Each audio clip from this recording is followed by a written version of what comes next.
Hello, everyone, and welcome to In Time. My name is Nicholas Lamar Soutter, and with me today is Courtney Stewart. Courtney, how are you? I'm good. How are you? I'm doing good. No, no, the cat does not. She keeps doing this where the cat just comes up, and then Mm, I get these little emails. I don't know. So, what would it take to make the cat a guest host? I was like, yeah, you're not as cute as you think you are. I'm not Okay, sure they'd have okay. much to say though. Yeah, well, that's true. Oh man. Oh boy. Uh, Well, no, I'm doing actually, good. We did. they have a Yes, lot to please. say lately because I just moved in with my boyfriend now, Mhm. so I have a very different setting behind me. And what's really funny is like he has a cat and I have three cats, so it's been a Oh. lot of snarling throughout the day and hissing and like people having their people I'm saying people cats having their boundaries like a little Yeah. bit violated. So it's really funny because you may hear today like a little I don't know, they might behave themselves, they might not.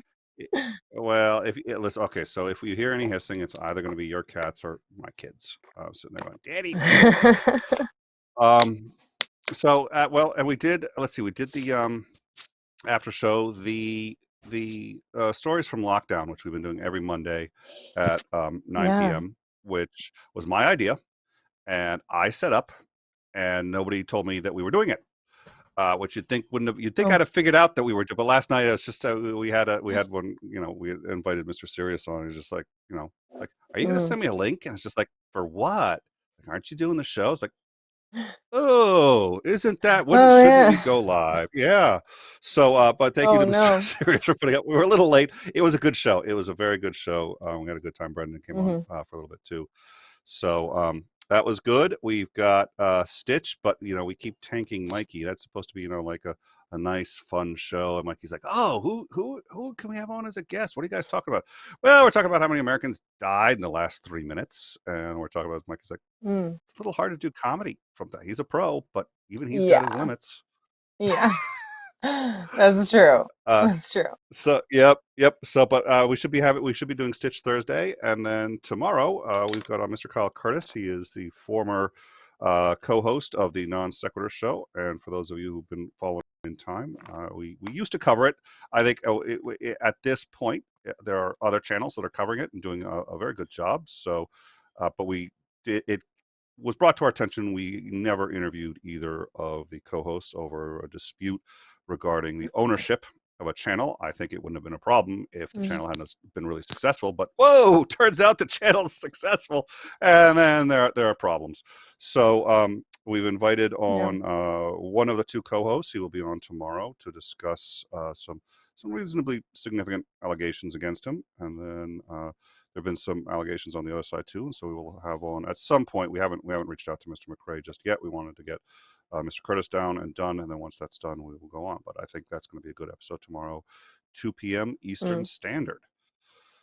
So I'm looking Hmm. forward to that. I think that covers just about. And we did the Kim coverage. That's nobody knows whether we'll have to ask Landon. Landon Noll is, and we mentioned Landon. Landon's ears should have been burning last night because we were actually talking about him a lot last night.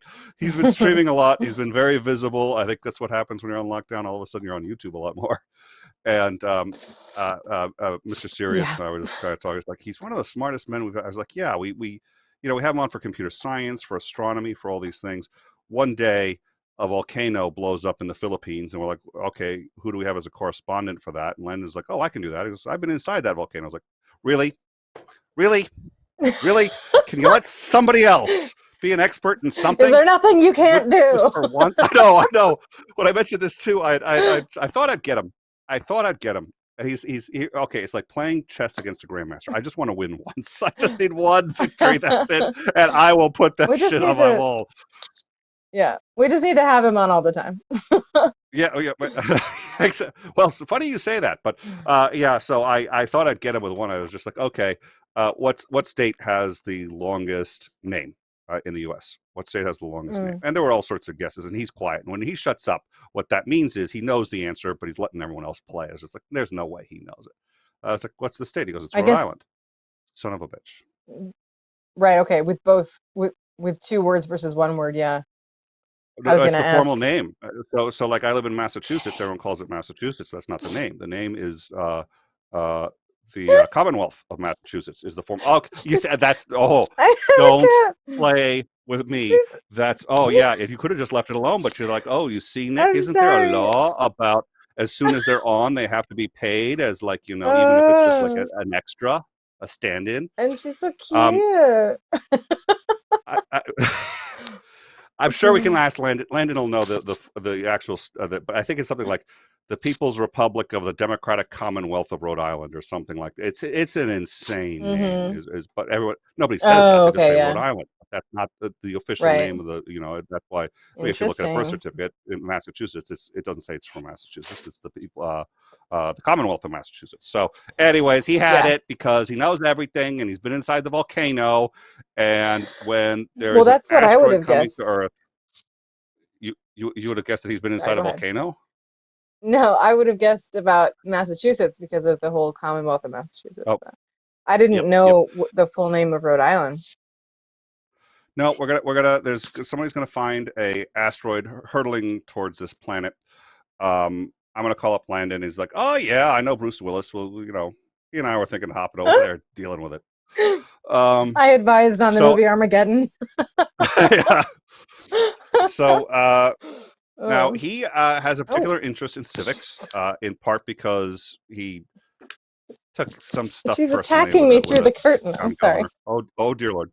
Kenny, So you need to go. he took some issue with Come here. a governor. Is just like, you know what, or actually it was a mayor, I think, and then he just got rid of. He's just like, we're gonna get rid of the mayor. Bye bye. So he Mm-hmm. civics is something that's of interest to him, and I'd like to discuss sort of how and why, and would like to start opening Mm, up. This actually isn't, I think, our first show on civics, but I think we're going to do a monthly segment on civics with Mr. Landon Noll. So why don't we bring him out here and we can discuss that and discuss impeachment. So, Mr. Landon, how are you? I'm doing well, sir and ma'am, and good morning, good afternoon, or good evening, depending on your time zone and mm, latitude. And the answer is the state of Rhode Island and Providence plantations, because mm, the colony was called, before statehood, was called the Colony of Rhode Island and Providence plantations. mm. So they somebody took an eraser and just put out colony and put in state, and they're all good. Yes. All right. So I told, and of course he knows it. I mean, it's just like he didn't Google that. He's just like, oh, it's this Nick, by the way. Who didn't? No, okay. All right. So welcome. I think there's a couple of things actually would like to discuss before even we get fully started because there's actually let's do news and then we'll cover the Mm, series. So for news, we had recently covered that there was a report from the oh boy, I think it was she was the second one down, like an executive at Hong Kong cable network cable news, who was saying that Kim Jong Un was dead. Now nobody knew what the source for that information was, but we found out later it was her uncle, who is in, I guess, the parliament for North Korea. So she was reporting he was dead. So we did a breaking news, not that he had died, but that we had the report because we didn't have quite the confidence because it wasn't confirmed. It was still kind of a rumor. mm, She was high up enough that she wouldn't be reporting that if she wasn't sure, but they hadn't gone on news, they hadn't gone on air with it. So it's just one person. She's a high up. She's not going to butt. So we're sitting there trying to figure out whether or not how we're going to, and we're just sort of breaking down what do we have, what do we know. So we'd gone on this. So what's going on with him anyway? Does anybody know anything about his actual status? I suspect that the leadership of DPRK does know, and if there is a change in leadership in that country, the change is going to be carefully orchestrated. And this is typically what happens when there is a change of leadership behind the scenes, as opposed to an open assassination or a coup, right? Mm-hmm. That mm, when because you can imagine in this state, if what happens is that his health is in peril, Mm-hmm. and let's say they don't have the benefit of like a 25th Amendment, right? Let's Yeah, say yeah. mm, he's got a significant health problem. Anyone who stood up and said time to get a new leader would be dead, right? And let's say it appears that he's on the way out health-wise, or in fact is dead, there's a power vacuum that's being filled, and the people who might be the anointed successor are going to look at who backs them and who doesn't. So that the other perilous thing is that those that are at the second and third layers of the power structure within North Korea have to pick sides and pick it very carefully, because if you back the wrong person, the winner is going to note that and eliminate you. That's the pattern that's happened over decades. If the U.S. primaries were held that way, I'd watch more. Oh God, that's so bad. It's so bad. But we have, go ahead, please go ahead. Well, I just happen to be watching Game of Thrones right now recently, and it seems like such that came up during and it's interesting. I think I would applaud Game of Thrones for being, having issues in their show, political issues that are true to life in many areas of the world and many parts of history.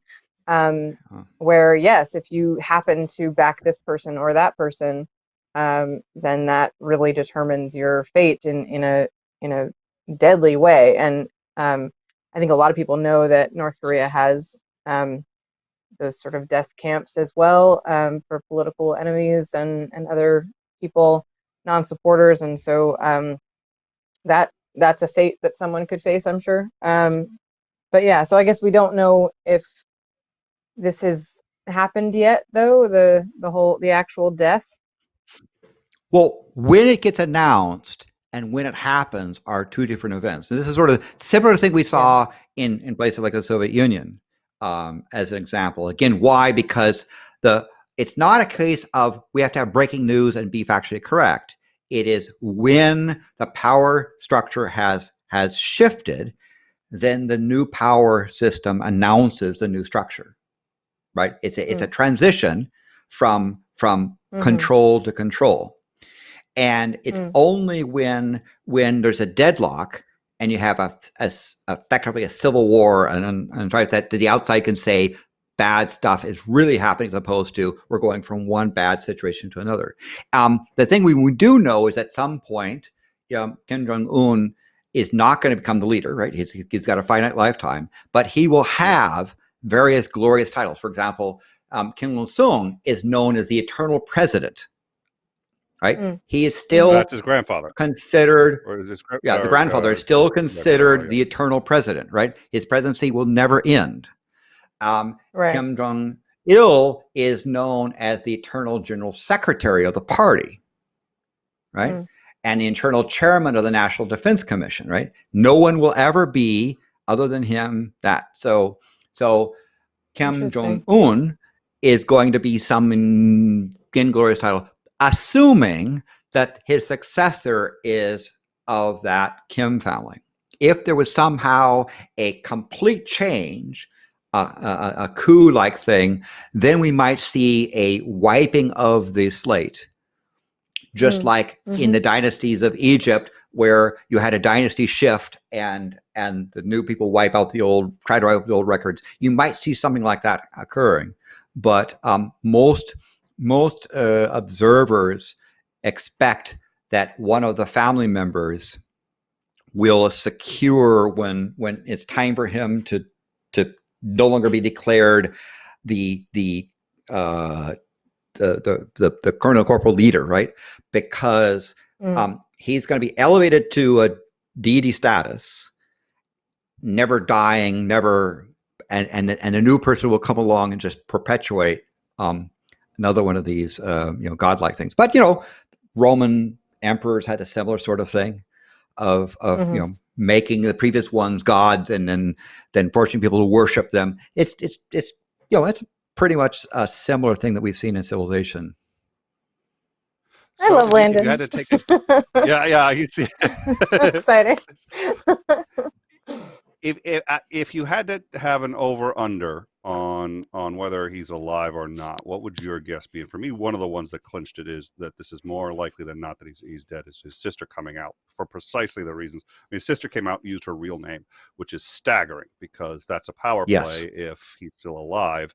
If he's dead, it's a power play that works because there's no opposition, and now she can assume she's got credibility if he's dead. If he's alive, that credibility is what causes him to kill her. She uses her real name. So that's that in my view, that's what clinched it for my belief. We're not saying that he's dead, but that's our belief, or my belief. Yeah, because he's had other family members put to death because they were establishing themselves as a power base, which he did not tolerate. Right? That this is like the candidate making sure they're running unopposed, and anyone who is seeking to consider thoughts of running against him is eliminated, and eliminated in a way that is there's a Korean phrase saying,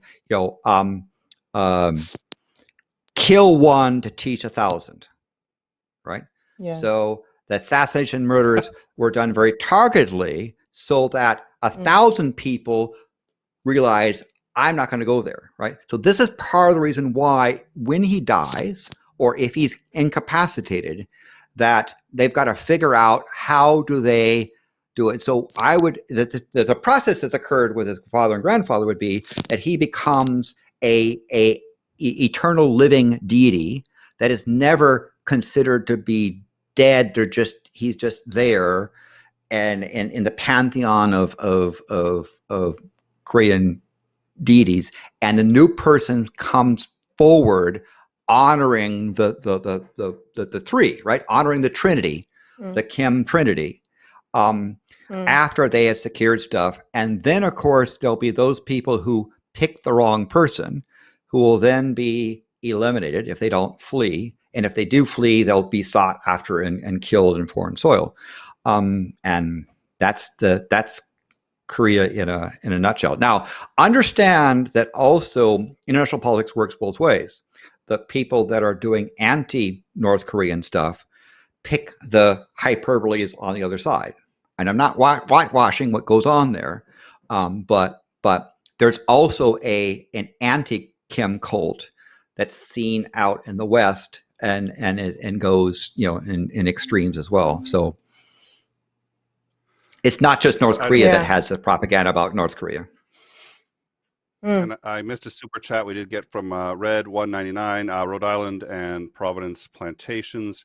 I think she Googled that. I don't think she. The problem is I know for a fact because I know she lives there, so I can't pull that away. And quote Red, it's actually the state name is state of. The state name actually includes state of. Yeah.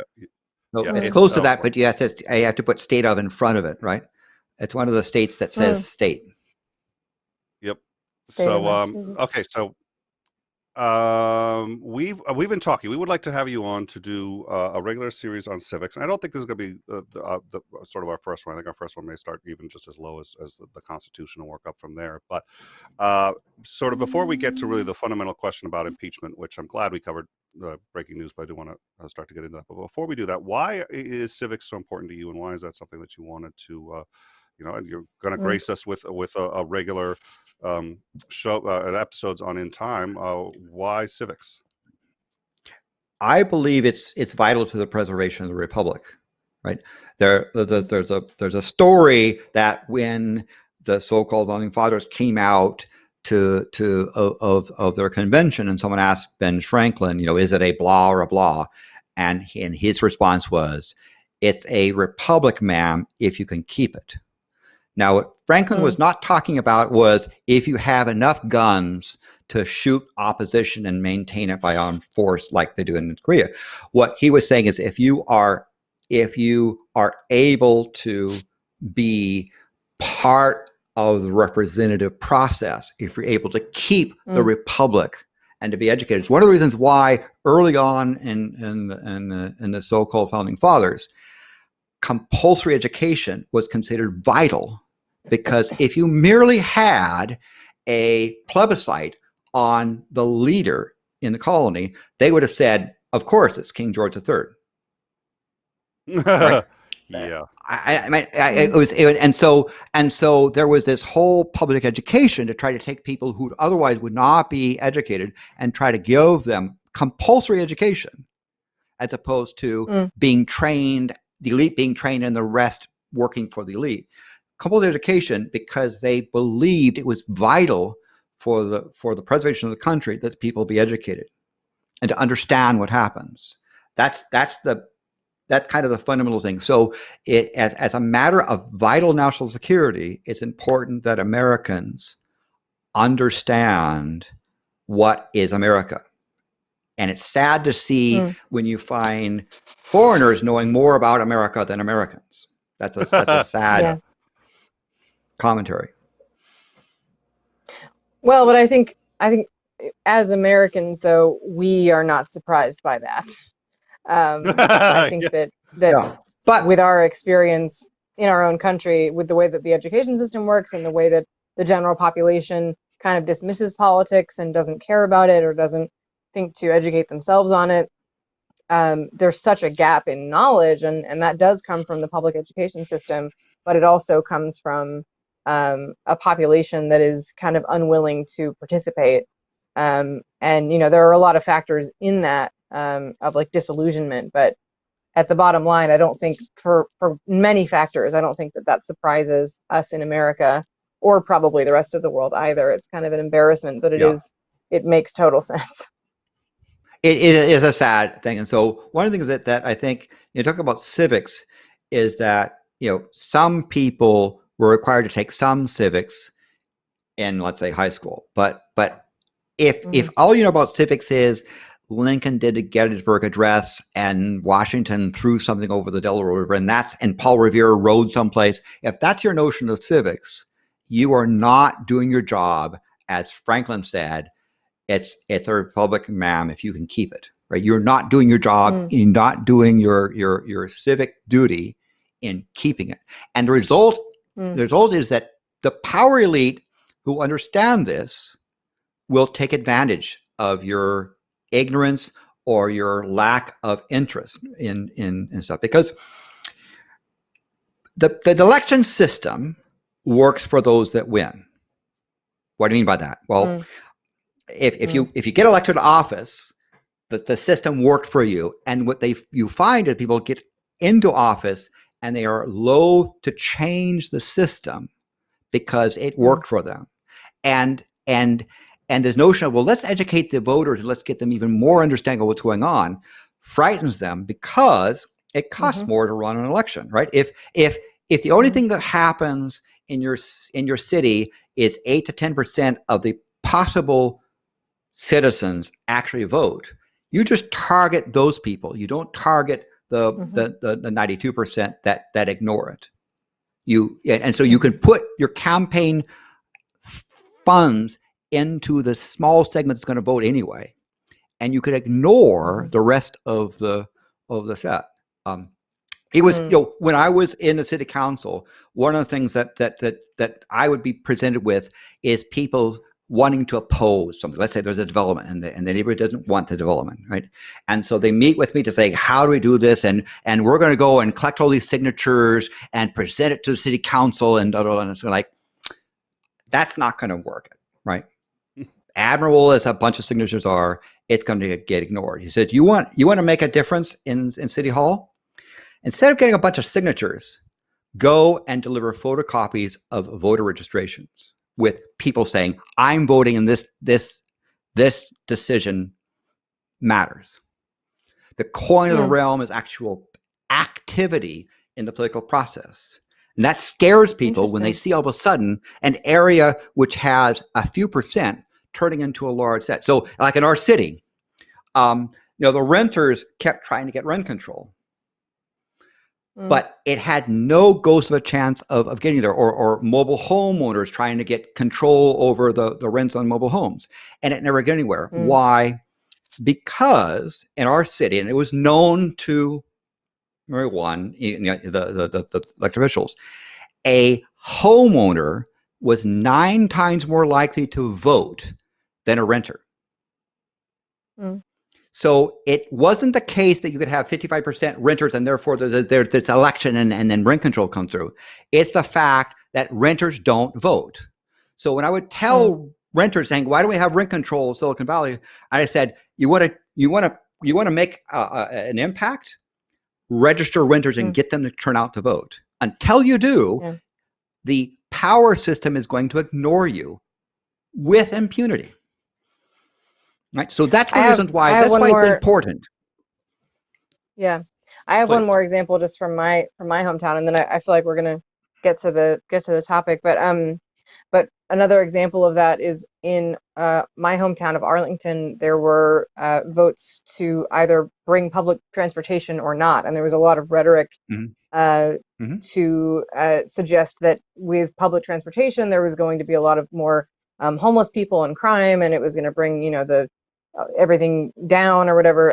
And so there was a lot of rhetoric on that. But obviously the people who voted for or against were people who had transportation to get to vote. So that was a very obvious thing. And of course, in Arlington, it didn't pass. So there isn't public transportation in Arlington.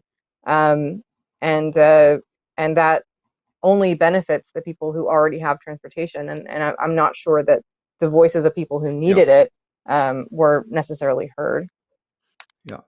Yes, and that's a problem. So and politicians understand this. They understand the apathy, and they actually make use of that in promoting their stuff. So if you, I'm talking about generic you out there that are sick and tired of politics and say I don't follow it, you're the problem, right? If you dislike what Trump is doing, if you dislike what Nancy Pelosi is doing, if you like what you pick your leader, right?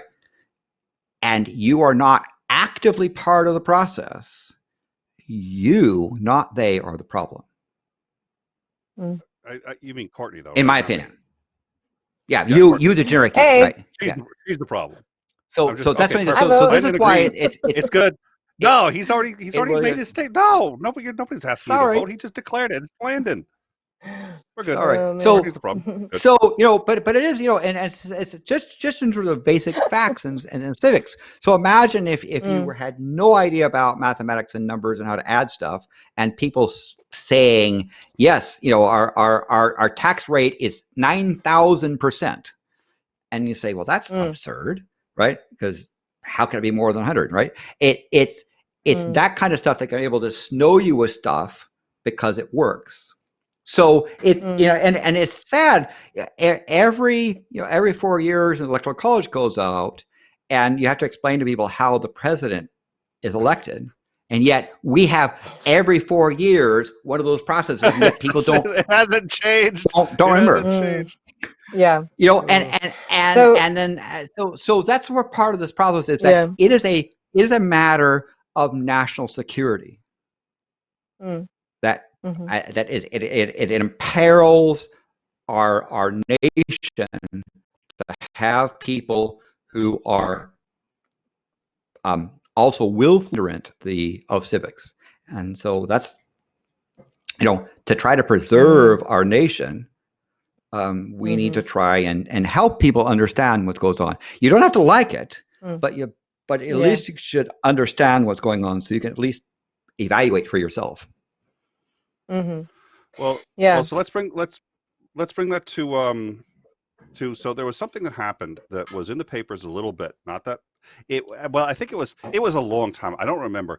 Something about the president got in some trouble and obstruction of I don't remember that. It was a long time ago. Oh, a lot's changed since then. So the Donald Trump became the, oh my God, I want to say, was he the third? Yes, he was the third president to be impeached. Correct. And we're going to use the correct terminology, at least for now, and before we explain it all again to everybody. He was the third to actually be impeached. The impeachment ended in an acquittal, and there was no essentially consequences for it, but at least for him specifically. But it has had a radical change on politics locally. I think sort of us going forward, impeachment going forward, and how we interact with the rest of the world. And then COVID happened, and so nobody's been talking about it. So I'm glad we can actually. It's a little weird. It feels almost like real life that we're having a show that isn't COVID based. But what roughly happened with the impeachment? And what are your thoughts on just sort of the results of how it ended? And then we can get into more specifics. Well, the House of Representatives impeached Donald J. Trump on 2 counts, and they did so by having a impeachment resolution that passed the majority of the members of the House, and so Trump was impeached. The process was delayed a bit, but there was then the Senate trial, not a judicial trial, but a legislative trial. And in the basically the prosecution failing to receive 2/3 of senators voting in the affirmative, Trump remained in office and was not removed.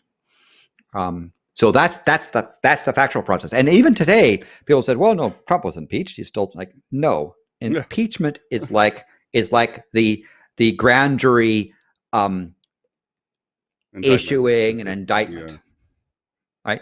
They impeached the standing of President Trump's ability to hold office because of this notion of what's called this limited immunity, where in our process, unlike North Korea, doing your job can't be chained by essentially if the president doesn't like what you're doing and doesn't like the way you voted, let's say on a piece of legislation, the president can't have you arrested and thrown in jail for voting, in a certain way.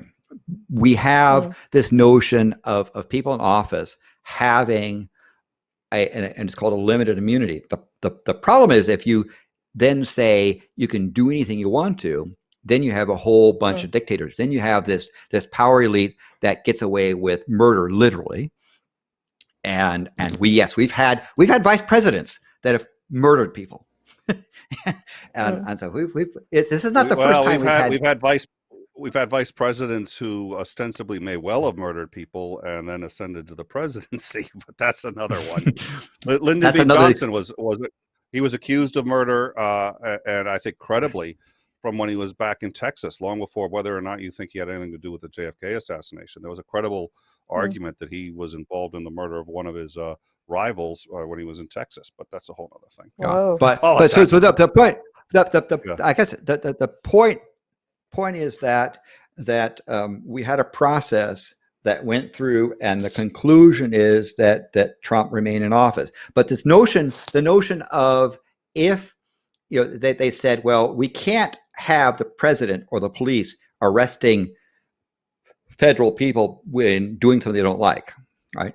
So, but on the other hand, we can't have them be able to do anything that's illegal. So the framers of the Constitution put in this clause of a range of stuff, from high crimes to misdemeanors, from high to low, of stuff where these articles can be drafted that if the House votes in a majority, then the person's ability is impeached. And by the way, most of the time, the impeachments have been against the judiciary. Most of the people that have had trials and have been impeached and had Senate trials have been federal judges.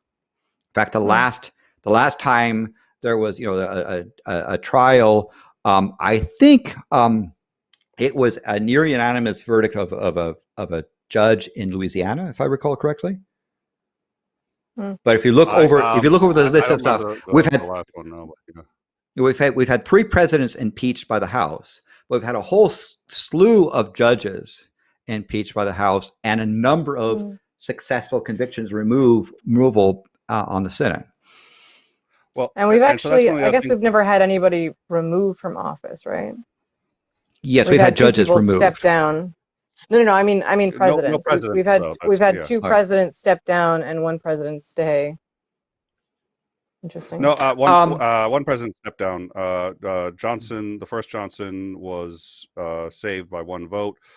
Nixon's well, no, Nixon wasn't impeached actually. So I know yeah. you may be right. So Oh, okay, Nixon that's was where I was not lost. impeached. So Nixon was the Yeah, yeah. one president, and probably if you look at the three impeachment trials or the Senate trials of the three presidents, and you look at it, so it was a fairly sort of nearly partisan type thing that was there, but probably had Nixon's impeachment been successful and gone to the Senate, you might have seen a near unanimous verdict. There's a famous thing of a set of three fairly senior senators, Republican senators, barged their way into the White House, right? And what happened was they were seeing the the vote tallies, the potential whips, looking at who's going to vote on impeachment in the House, and they were seeing that there's going to be a landslide for impeachment the next day. And they did a canvassing of the senators inside, and they basically said, we've got to talk to Nixon now. And because they knew had friends in Secret Service, they said, we're going to barge our way in there. Please make sure no one stops us. And they walked into Nixon's, walked into the Oval Office, barged their way in, and said, Mr. President, we have just come from the Senate where it kind of had a caucus, and there are only 3 senators at this point who would vote to acquit, and we're not any of those 3. we're not any of the. Ooh. Oh, right? yeah. And Ouch. and the question is, would it have been a unanimous thing? And so that Nixon knew it was up. They said the House is voting on impeachment tomorrow. It's going to go over to the Senate, and there's at least 97 senators who already today would vote to convict, let alone the trial and the public pressure on the other 3. It said, you may see the first unanimous thing, and said, and you're gone, right? The other thing that they also explained to Nixon was that at being impeached and removed from office, you were then subjected to federal prosecutions, other sort of things in there. So but anyway, so Nixon knew that it would be much worse if he stayed in office, and that's why he went and resigned like that to avoid. So it was sad because if the House had been more effective and actually impeached him, the articles of impeachment, but the Constitution says one of the things you cannot pardon are matters relating to impeachment. The presidential power, one of the few limits on presidential power for pardoning, includes impeachment, because otherwise the president could just pardon themselves and get out of impeachment. Well, and also, I think what you're saying is that he would not have been able to be pardoned by his VP, who ended up becoming president. If he had gone through the process, he would not have been able to be pardoned. But because the process didn't start, he bails before the process starts. His vice president comes in and says, "You're pardoned." Boom, done, and he's okay. That's what happened. So Ford, so Ford, and I told Ford, President Ford, that I believe he lied to Congress, right? Because there was a quid pro quo where he was selected because this is back into civics. You had this person named Spiro T. Agnew, who was a interesting character. If you're a fan of Jefferson Airplane, Jefferson Starship, Agnew was a person who said that thing, the rock and roll is the greatest, communist threat to the country and so forth. He was quite a character. And what happened was that he happened to be lying about his tax returns, right? There was a case where they were able to, under the current laws of the time, which are still in books today, to get Agnew's tax returns, and found that he'd lied, right? And Nixon was so bound up in Nixon stuff that no one sought to do the Trumpian thing of trying to prevent the congressional law of Congress getting a hold of his tax returns, finding that he had lied on his taxes, and presenting to Agnew saying, do you want to be impeached? Because we got articles and you can be gone. And so he resigned.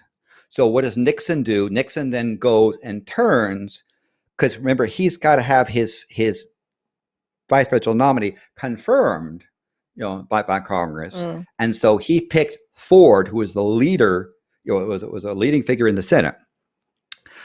The claim is that Ford, there's an unofficial thing of saying, if I'm somehow removed from office, will you pardon me?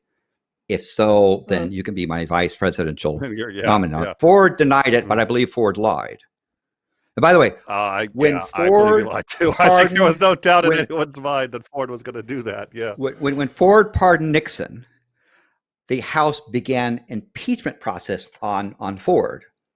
And Ford didn't screw anything. He actually went down and testified, voluntarily testified to the thing, trying to say, no, there was no thing. And yes, he probably was technically correct that he probably didn't write something or promise something. It was just like, if I do this, you have an opportunity to pardon former presidents. Wink, wink, nod, nod.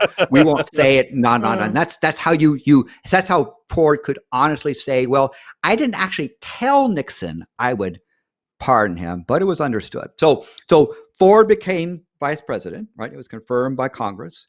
And then when Nixon resigned, Ford became president and then went and pardoned Nixon. In fact, his pardon was extraordinary. Ford pardoned Nixon for any crimes he might have committed or might commit. Yeah. Right. In So regards, it was not, and that's what I think that Ford's pardon was unconstitutional. If Ford had said, I pardon Nixon on blah, blah, and blah, the problem was there was dozens of things that were coming out that you could have hung him. I mean, figure, not literally. I don't like right? it.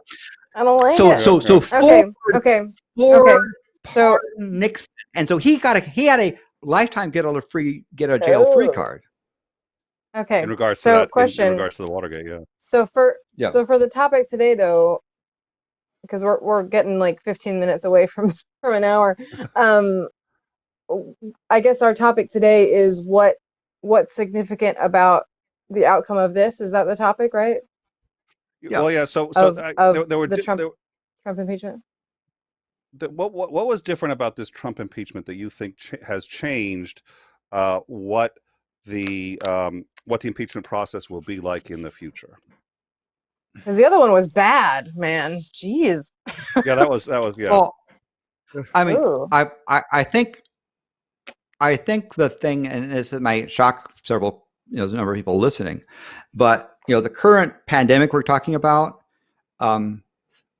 50 years from now is going to be a footnote in history, an important footnote. They'll talk about this time and the pandemic, but it'll be seen as a footnote. Whereas the impeachment of Donald Trump and his Senate trial will still have impact on future presidents and future impeachment trials.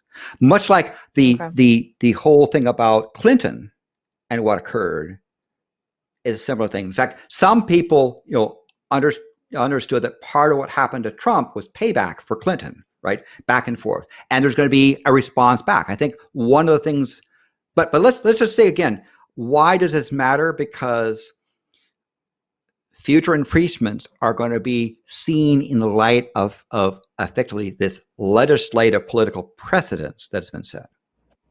Nick, you want to talk about? Well, for me, there's a couple of big ones. The big one for me was that the notion that you could be called to testify before Congress and refuse, and there would be no consequences, and the notion of, in part, presidential privilege. So, I mean, you have to have privileged conversations. So a lawyer's conversation with their client is privileged under most circumstances. There are things that would violate that privilege, but not a whole heck of a lot. And that's because a client, guilty or not, has to be able to tell their lawyer, this is what happened and this is how it happened, even if they're implicating themselves in other crimes, and know that they can have that conversation without those other, whatever else they cop to, ended up being used against them. And the privilege belongs to the client. It's not the lawyer's privilege, it's the client's. The lawyer can't sit there and waive it. The client has that right. Same thing with your doctor. Your doctor can't waive your privileged conversations, and the doctor can't sit there and say, well, in this case I can. No, the right belongs to the patient. Well, it was decided a while back that the president necessarily must have privileged conversations with advisors, because they may talk about things that could destroy them politically, but if they don't feel like they can have these honest conversations with their advisors, they won't get good advice.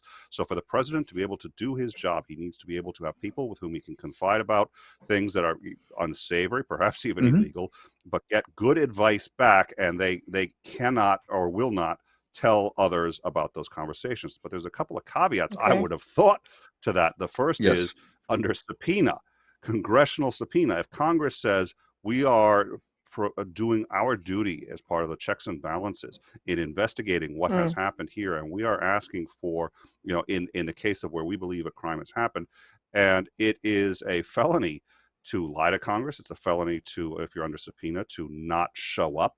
And there were people in this case. It's a felony to conspire to violate federal law. So what we have here is people openly saying, and Trump saying, nope, you can't testify, you can't testify.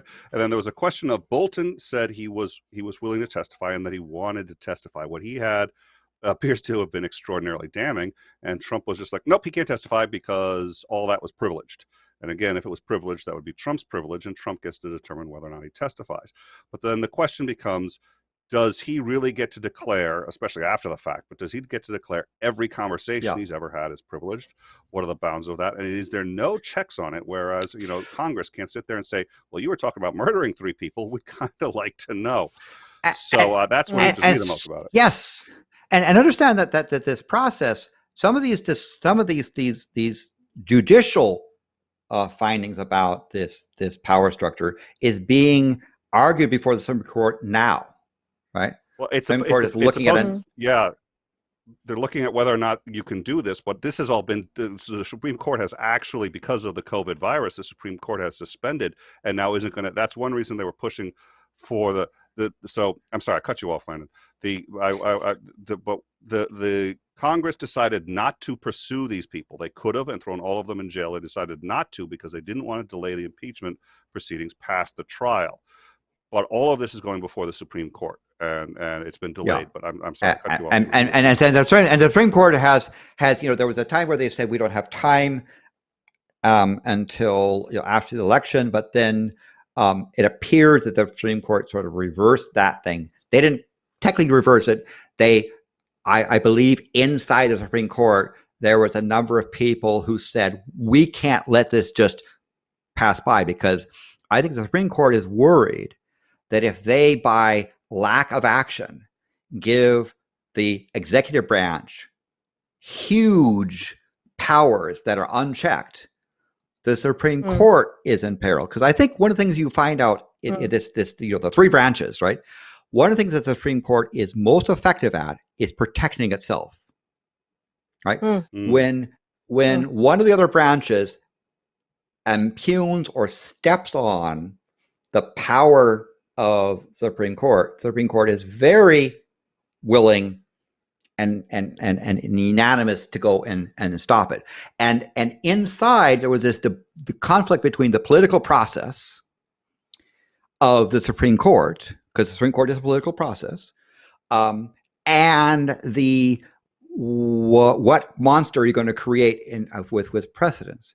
By political process, I mean this: the Supreme Court becomes the most political, the most politician-like, when they look at rulings that can affect the future makeup of the court.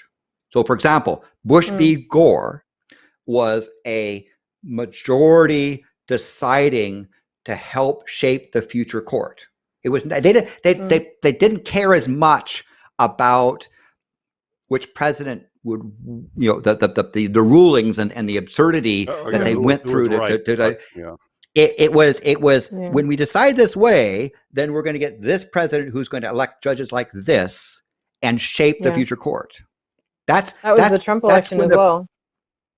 And so the Supreme Court becomes the most political, most politician-like when they are dealing with something that will affect their future. Right. So had, for example, this whole thing of go ahead. Just question. With that in mind, do you think that will keep the Supreme Court in these decisions from being partisan leaning toward Trump with the ratio that we have right now in the Supreme Court, or do you think that they're going to still be very partisan in favor of Trump? Well, it's a spectrum, right? But in the minds of a number of justices, this is irrespective of whether you're so-called conservative or liberal, and that's a canard, right? I mean, in the minds of the justices are, well, if you like the current occupant of the White House, what happens when the next occupant isn't like to your liking? If you give the executive power supreme Kim Jong-un like powers, right, and you happen to like the third person, then wait until there's a change, and you're in trouble. I'm just wondering if Kavanaugh is going to see that far. You know what I mean? Like, because well, I don't know. I understand that part of what we know about inside the Supreme Court is that the senior justices work on the junior justices and say, look, you're now here for life. You better care when it comes to the Supreme Court. We can agree and disagree over these judicial issues and have opinions and so forth. But if you don't protect this branch, then you're going to see in trouble. So they have to weigh their shaping of the court desires with protecting the court. Because if you create a president who is a supreme leader, the Supreme Court becomes nothing, because the president can sit there and say, don't care, by fiat. But at the same time, I think unless you have people that respect the necessity of that branch and checks and balances, unless you have the occupants of that court respecting that, then you could get into an issue of a person rejecting their role constitutionally, but taking favors individually from whoever's in power now. And this is not the first time the Supreme Court has been attacked. The Supreme Court has been attacked, masterfully from both the legislative and presidential branch. I mean, we had the case of Franklin Roosevelt, considered to be one of our great presidents, attempting to stuff the Supreme Court because the number of justices, this is another civic fact, is not something burned into the Constitution. It's actually a legislative process.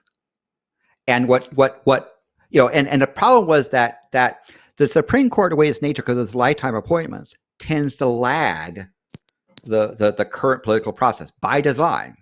So you had Roosevelt as a wartime president, post Depression president, putting forward extraordinary changes in society, and you had a Supreme Court that was back in the sort of like the Hoover era, right?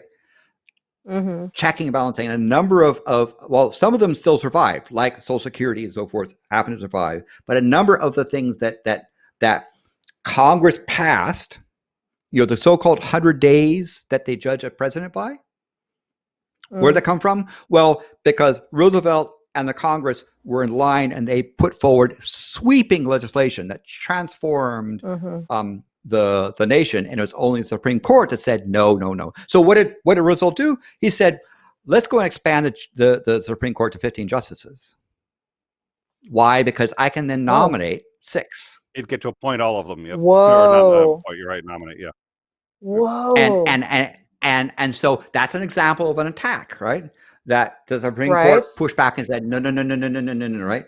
Now, again, one of the things that the legislative process does to attack the Supreme Court is funding. The amount of money the Supreme Court gets to do its job is pitiful, right?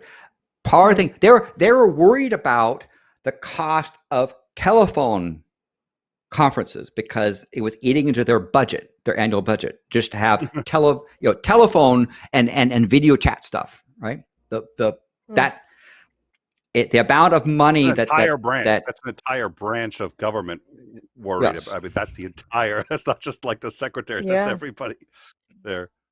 Yes. So anyway, there's this power struggle that you can't just assume, oh, this person's liberal, this person's conservative, or this person's Republican appointed, Democrat appointed. The Supreme Court's got to look deep into their and protecting themselves, which may or may not be the best thing because when the Supreme Court acts as politicians, they tend to do things that are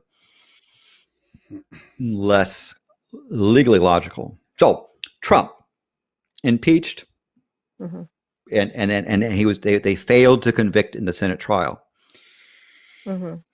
Here's something that I think is, and this is something I'll say nice about Ford.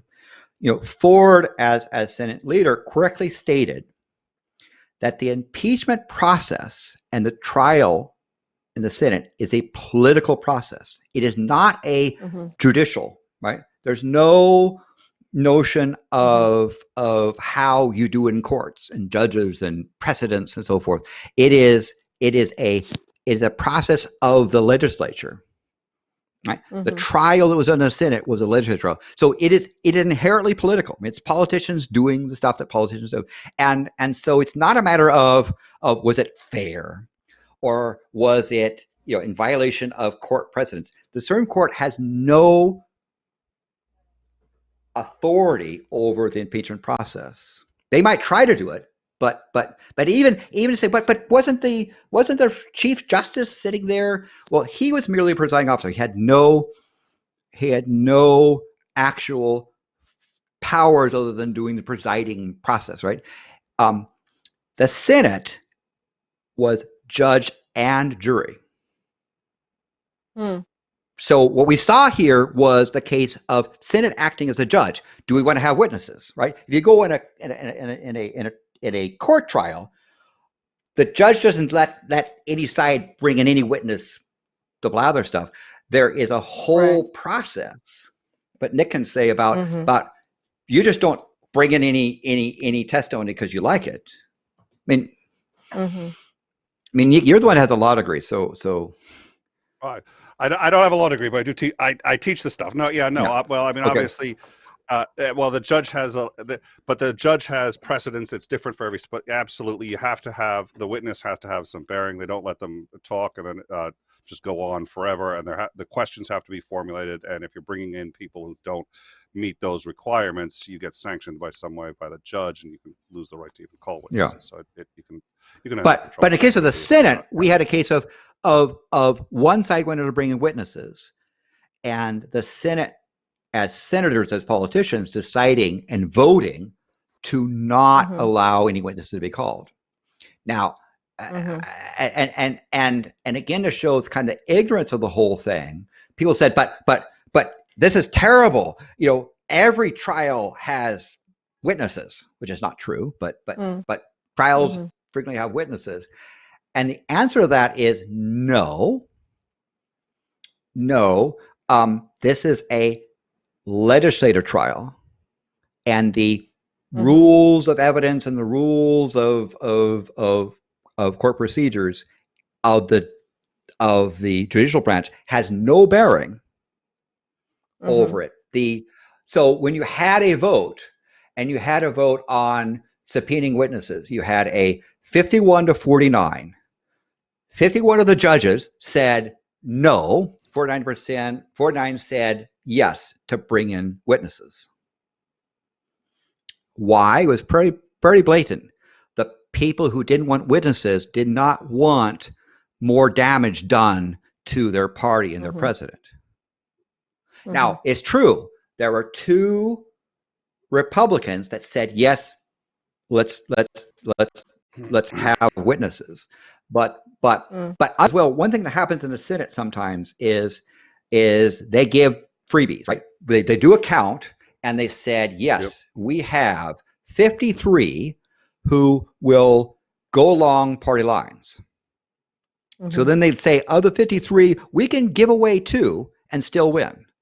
So as favors, they allowed 2, Mitt Romney and Susan Collins, to be the ones to vote no, because everyone else is going to follow the lines. In fact, the way the voting occurred, when you look at how they actually voted, basically Romney and Collins delayed submitting their vote. They sort of passed until they saw that they had the 50 plus, and then they came and said no, because at that point it didn't matter.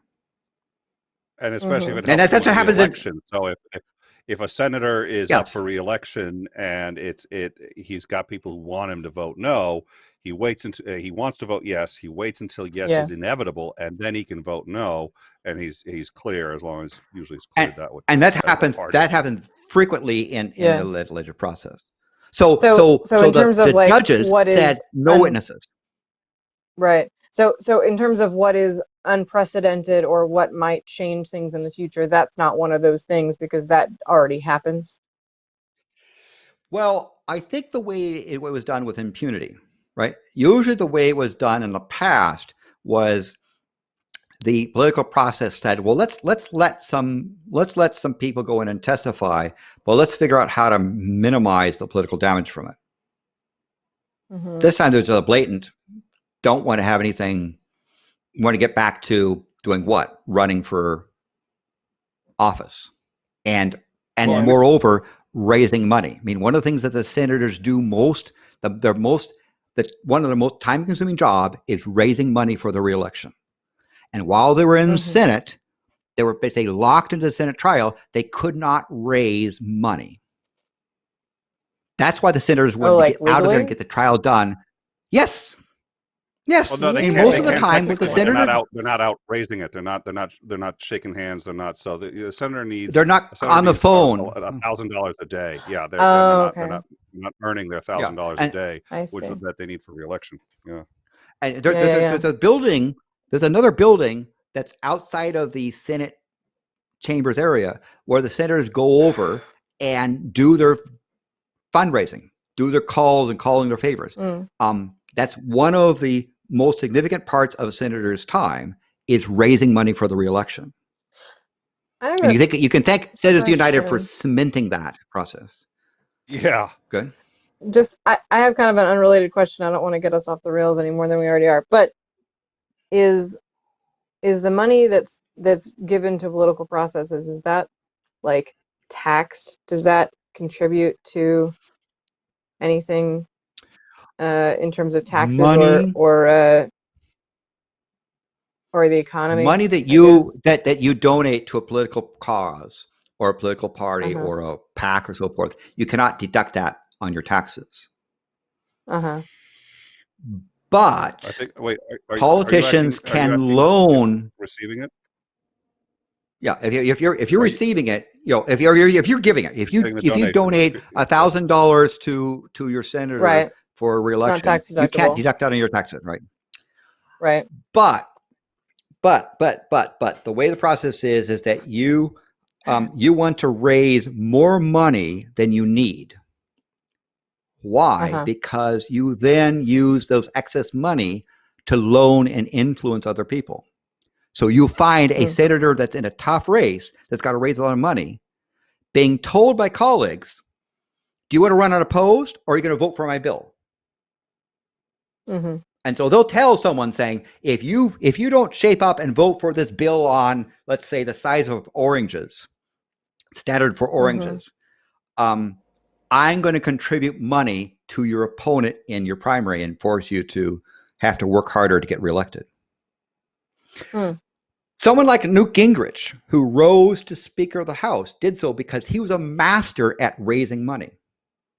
And the power he wielded was his ability to cause problems for people's reelection. And so he was not the most senior person. He was the most effective in raising money. And he would continue to raise huge amounts of money, even though he was in a safe seat. Why? Because he used that war chest to fight against his opponents or people who don't go along with his power base. Moreover, if you're a politician and you go ahead, there's another even worse thing. Sorry. Well, just my question was more like if that money wasn't tied up in that way in terms of distribution, would that be helpful to the economy is my question, really.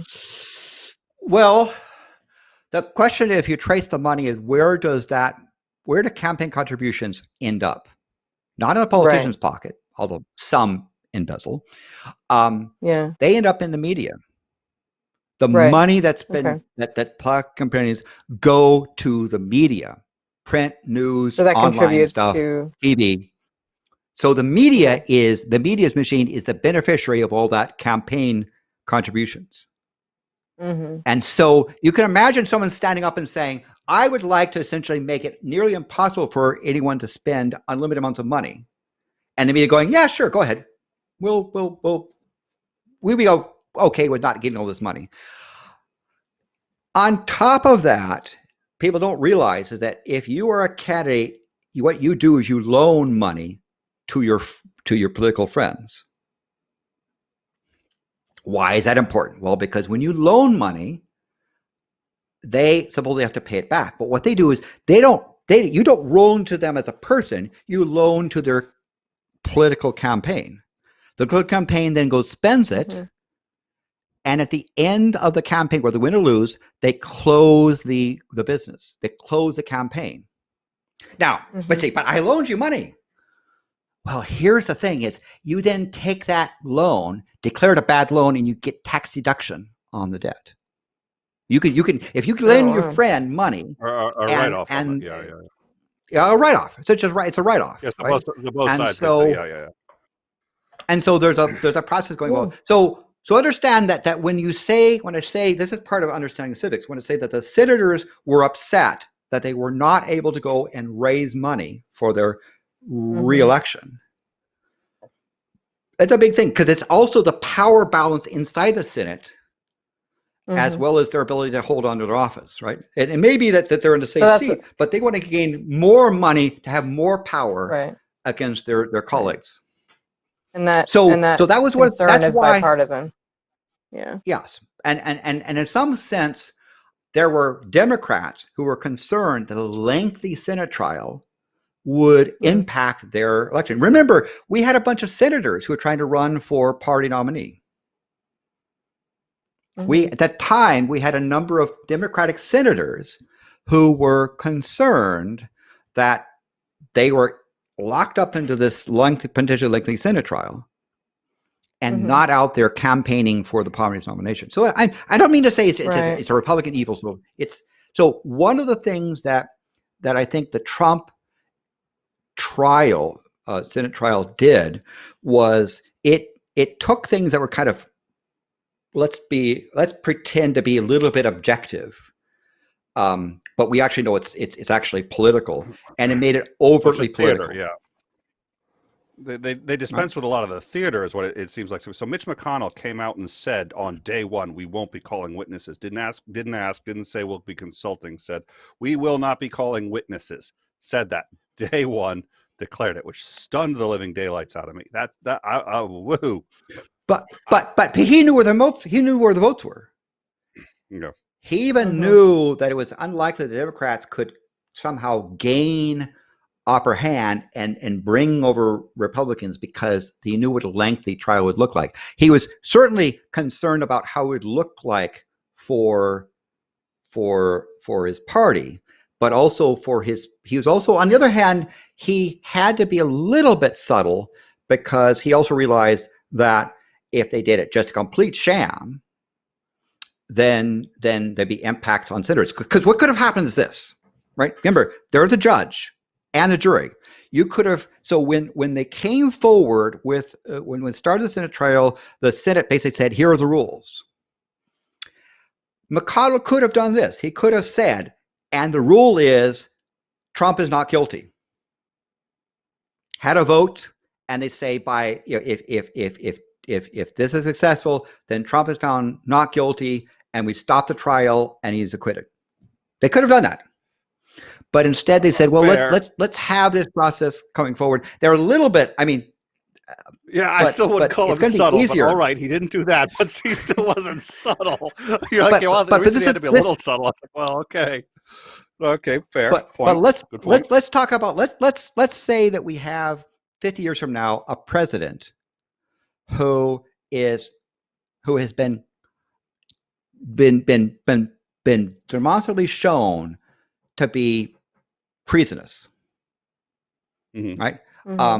in the worst couple way, but the power in the Senate is such that they don't want to stop his presidency.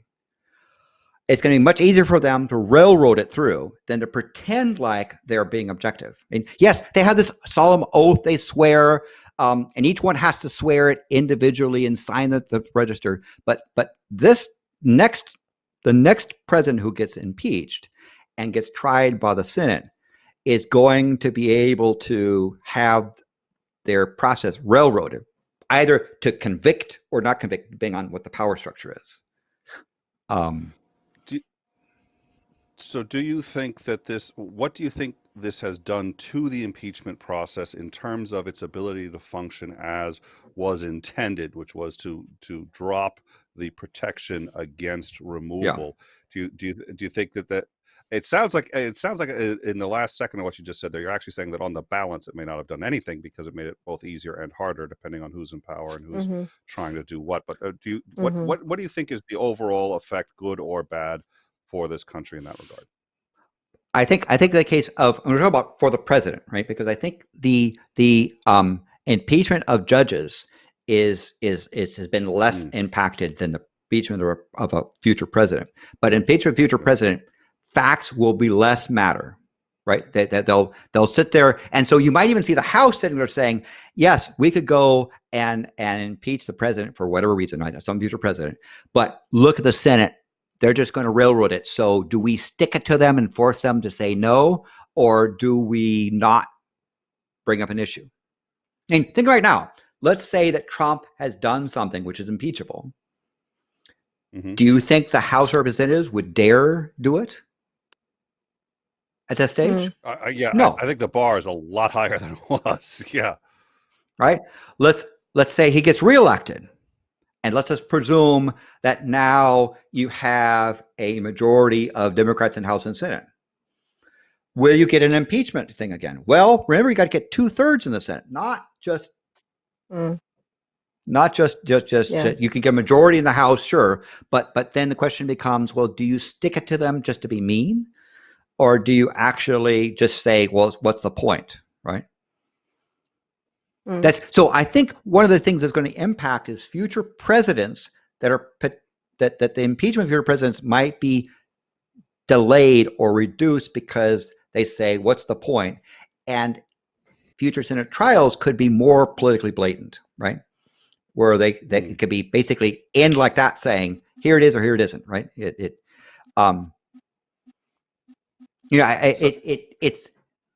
that's one of the I think a bad situation. It's facts will even less matter in future impeachments and trials. I do need to say we have shirts printed for different episodes. On one when we had Sirius the Skeptic on, he was talking about how there's a friend in trouble, so he just called up all his YouTube buddies, and it's just all these YouTube show hosts running in. I was like, so we have a T-shirt. If there's a problem, if no one else can help, send in the YouTubers. We got to make up another one now. That's basically just going to say, Mitch McConnell is too subtle. Landon Noll. Yeah. But that might be the case where you have a president who you don't have 2/3 of the senators or more saying, got to get this person out. And instead, they'll sit there and say, well, let's have a trial but have no witnesses. So it makes it easier for us to avoid the facts. Just like the Nixon process said, well, unless you're fast, the president can escape the impeachment and trial stuff by resigning. And therefore, future presidents talk to their vice presidential nominees and have that conversation. I'm saying, if the worst could happen, what are you going to do? Right? You know that maybe Trump may not have brought it up with Pence, but you know that the handler has said, Pence, are you going to do the right thing if called upon, so this somehow happens, I think that happens, right? Are you going to do the right thing? So I think that's one of the damages that occurred, is that the ignoring the issues at hand, ignoring the articles, ignoring the data is going to be easier for them to sit there and say to the House because the House managers come over, they're the prosecutors, and say, Yep. you got 15 minutes. I'm due for lunch. Give me your case. We've already decided. Talk for 15 minutes. Yeah, okay. Let's call a halt to the witness stuff or to the evidence thing being presented, and let's have a trial vote now. Oh, not guilty or guilty. I mean, you can have the other side. You can have the Congress against the president and unseat the person without really due consideration or pretense of due consideration. And that's, I think, is part of the damage. It'll mean that presidents can know if they have at least 2/3 of the senators, that they can get away with literally murder. And they know, and how do they guarantee the 2/3? Well, they make sure that they have a war chest that can impact the senator's reelection.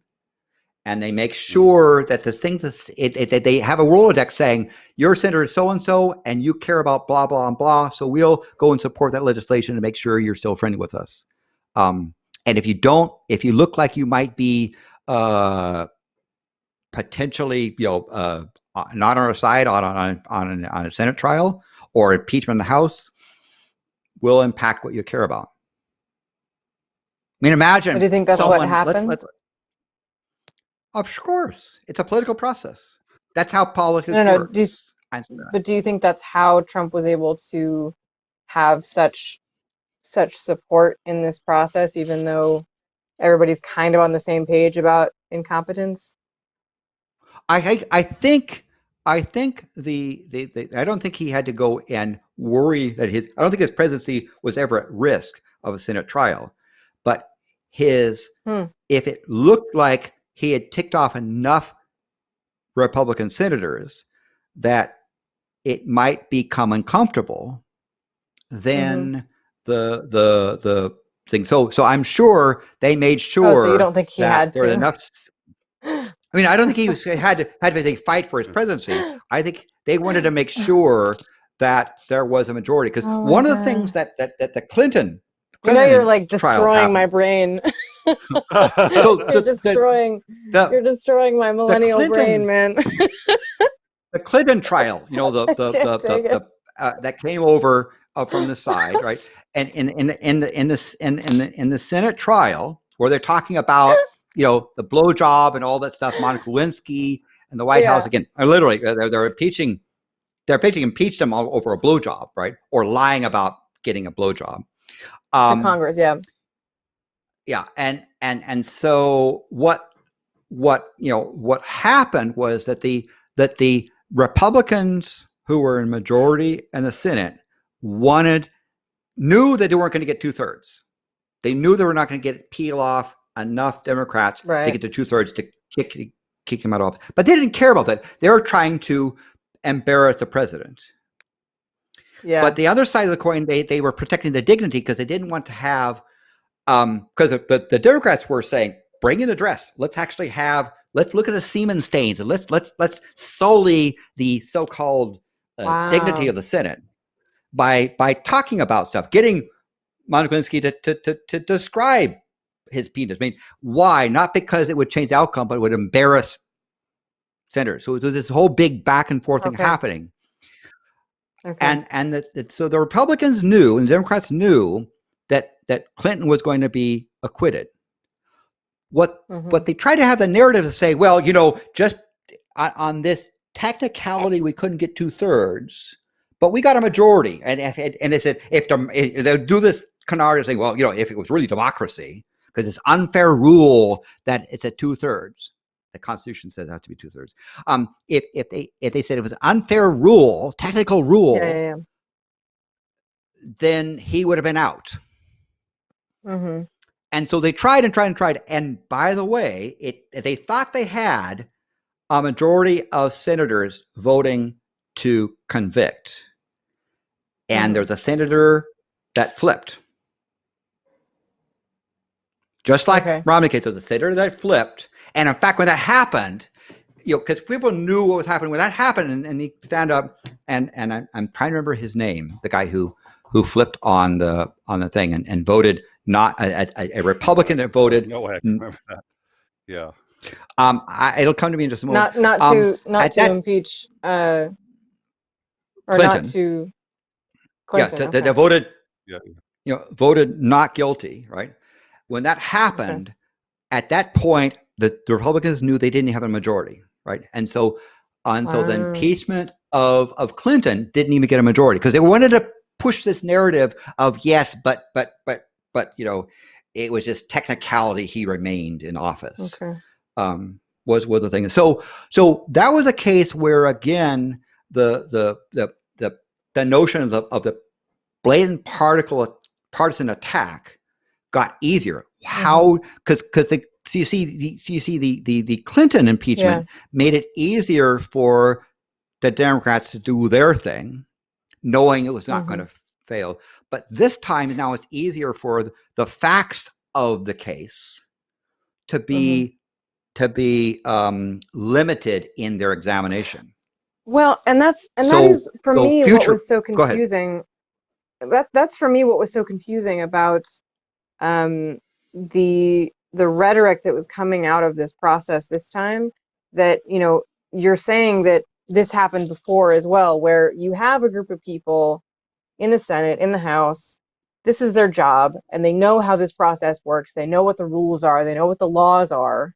They write the laws. And so the only reason that they are making this argument that like, oh, it shouldn't be this way, it should be this way, is taking advantage of the public's lack of knowledge on the process and on the political process in general.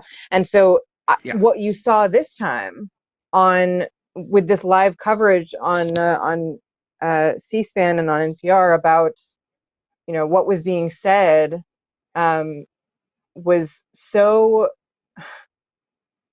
clearly agendaed, but it was also like very disingenuous because you had people arguing again that this process shouldn't happen, and there isn't a crime that they've brought up, and I'm learning from our discussions and in general that like that's not even what they're there for. They're not there for a crime. They're there for impeachability, right? And so we know this, but the general population doesn't know this. The general population of America doesn't know this.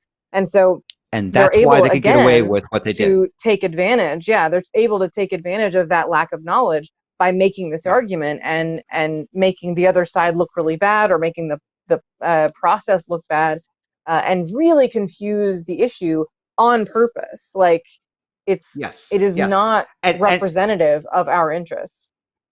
And please, I don't want to make it seem like this is a Republican Democrat thing, because had Obama absolutely been impeached and had a trial, you would have had the same kind of outcome of him not being removed and just having which party was doing what, right? So the damage that's been done by this latest process is it's going to be potentially easier for the House to put forward bills of impeachment against the president just for political purposes. And it might even diminish, like, okay, how many times we're going to impeach this president, but the Senate says, nah, right? It's going to be easier for the Senate to turn around and say to the House, not interested. That's one of the things that could have happened, by the way, is the Senate could have declined to accept the House's impeachment, right? It's going to be easier if they said, imagine right now. Until if I understood correctly, they couldn't actually conduct business until they received them. They can just hold up and do nothing, but all business in the Senate grinds to a halt. And that was a thing that was being discussed on the side, was the House, could have decided, well, we've impeached the president, but we're not going to send over the delegation, because remember, you have to have a delegation goes from one side of the Congress to the other, and then the Senate vote to receive them, because you just don't walk onto the Senate floor unannounced, right? So one of the processes that occurred is that the Democrats could have gone and impeached, do the article of impeachment, and then gone for other matters and added more and more and more and more, right? And said, well, let's hold the president in this impeached state, but no trial, because we're not going to send over. And the Senate was threatening to say, well, if you don't do it, we're going to hold a trial without it. And there's a big question about whether they could do that or not. But that's one of those precedents that wasn't determined. still, Mm-hmm. it's the issue then is it's going to be harder for a president that deserves to be impeached and have a honest trial on their oath of office Mm. to be removed, unless Mm-hmm. you've got a solid set of votes. But again, there's a rule in legislatures that the Mm-hmm. majority people that are controlling the bill process, the Ways and Means Committee, the Rules Committee, and so forth. There's a written rule that says never bring forward a critical bill unless you already know the outcome. Mm. They in the House, they don't sit there and say, well, let's vote on this bill. Let's see what happens. Mm-hmm. The votes are known ahead of time. There might be a few switches back and forth, a few surprises. And if it's close, they might decide to not risk it, right? But you never vote on a bill in the legislature unless you know that matters, other than, let's say, the official state bird or the official national flower or something like that. And something like that. You never vote on a bill that matters unless you already know the outcome. So you better believe that when they brought forward the articles of impeachment in the House, they knew what the outcome was going to be. The only question is I'd be a few votes this and that, right? Way of I'm not swishing. rolling my eyes at you, Landon, I promise. I'm rolling my eyes at the absurdity of this crazy process. Furthermore, there were Democrats that went to Pelosi and said, we're in a tough re-election, so could we be the ones to vote against the article of impeachment? That sort of bargaining occurs, right? So what are the damages that this process occurs? It's going to be easier to be done in a partisan manner and dismissed in a partisan manner. It'll be easier for the Senate to not consider and weigh the evidence. It'll be easier for a president who doesn't have 2/3 to get away with literally murder. It'll be easier for the senators to blow it off, right? Only the only thing that might be the case is if you had, and the Nixonian process is, if it looks like the stack is against you, resign, but make sure your vice president is going to pardon you on the way out the door. Yeah. So you said the other outcome is, yeah. So you said the other outcome is it making it easier for people who are called by Congress to just not show up, right? In that process. I mean, yeah, that's one of the things, certainly. I mean, what's the threat of impeaching a president is a thing. I mean, understand that when Howard Dean, in the Nixon White House, revealed there are these tapes in the Oval Office of these conversations, that Nixon knew that if those tapes got out, the game's up. And so he fought to avoid having that information presented. It went to the Supreme Court. And by the Supreme Court had we know the history, they had an initial sort of, hey, what do you think about this, before you hear all the evidence? And they had 7 justices of the 9 saying they're voting in favor of ordering Nixon to turn over the tapes. They didn't issue an immediate ruling, but instead worked on the other 2 justices so they could get a 9-0 decision. That's one of the things that Berger did, was to say, no, it's got to be unanimous, right? Nixon has to know that a unanimous court is going to order him to turn over the tapes. Now, what did Nixon do? Well, he actually tampered with some of the evidence in order to turn over the data. And so now, but that, again, he got away with stuff like that. Now, I imagine if somehow the Supreme Court says to Trump, you got to turn over this evidence, that he'll do a Nixonian thing and cause something for say not to give the right thing, or to remove stuff, or to, oops, my tax returns caught on fire, or my dog ate it. Don't do that while I'm talking. A big dog, or a hungry dog, or you smothered lots of gravy over the thing. But the point is, they would have to go back to the courts and delay. Or and if you can just delay it until after it matters, Mm-hmm. then what do? Do you impeach? Because you're not going to get a Senate. I mean, right now, if somehow the House were to dare impeach Trump on pick something, I don't think the Senate would even entertain letting them in to have a trial. Mm. Right? I think at this stage Trump can get away with murder, and he knows it, and his supporters in the House and Senate know it. Yeah. Well, all right. Well, yeah, I this think has we been should. I think fun. we should probably leave it at that. Absolutely. And I Good. look forward to having you back on. So we'll be scheduling sort of this recurring series Yeah. on civics going forward, because you I'm are excited. absolutely. Yeah, this is going to be a lot of fun. I think we probably will end up just to do like 90 minutes on the schedule. So but it's going to be well worth. I'm it. gonna tear my hair out. And next time, for example, one of the things we have to discuss is the notion of evidence for lawyers versus evidence for politicians versus evidence for people, right? And I think we need to have a conversation about that, because again, the behavior that occurred where lawyers acted like judicial branch lawyers and politicians who knew better let them get away with it was something that was another travesty. I can tell you that when because I co-drafted articles of impeachment of the mayor, I was able to secure a majority to impeach. I then was part of the investigation, subpoenaed people, had the trial. And one of the things I did in the trial was to make sure the judicial branch kept their mouth shut. Right? The mayor came in with a lawyer, and they actually sat down in a spot that would be kind of like if there was a trial where the defense counsel was, and this lawyer starts doing this objection, blah blah blah, and blah blah thing, and so forth. And of course, I was ready for this to teach this lawyer a lesson. Although I don't know, he probably didn't need it, but that a lesson. And the thing I said, if you dare respond again, and I see your mouth is opening, and you better not say anything. You should understand that the city charter gives the council ability to enforce orderly rule in its proceedings, including having them arrested and tried on misdemeanor.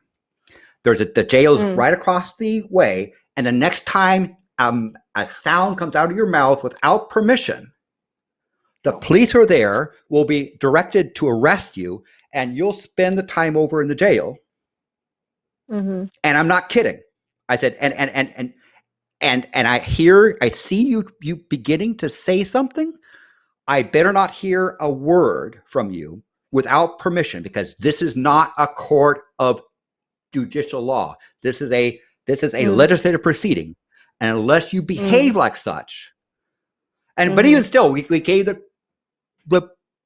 we did give the mayor ample time to present her evidence, and the lawyer spoke of stuff. But again, the lawyer was doing things like, this is hearsay. You can't have hearsay. I say, sorry, that sounds like one of those judicial things. This is a legislative trial. Wow.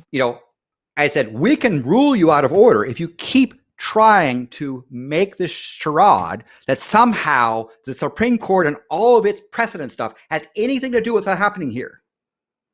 Take your law degree and shove it. In fact, I said, take your law degree and shove it, because this is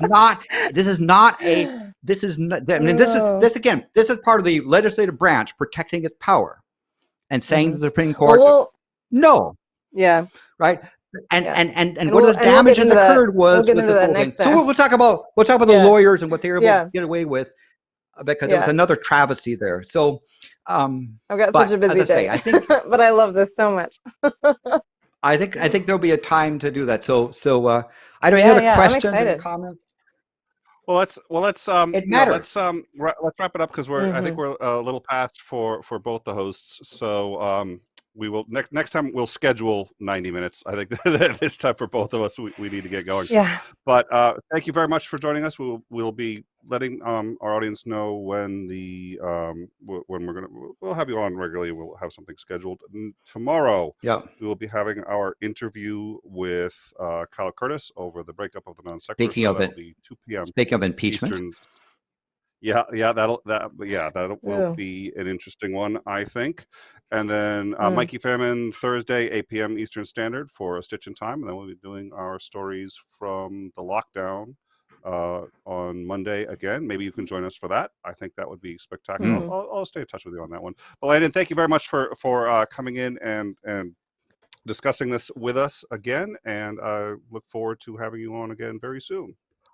thank you very much for having me and listening to some of these somewhat esoteric things. But I want to leave you with this thing. Your country matters to you, and how it works and what happens does impact you, even if you don't think it does. And the more you know about what happens, even if you don't like it, the better position you are to protect and defend the Constitution of the United States, the Constitution of your state, and your charter of your city. That's I guess that's the best thing I can hope for an outcome for citizens of the United States. Yeah. All right. Very important. With that, thank you all very much, and we will see you tomorrow. Thank you.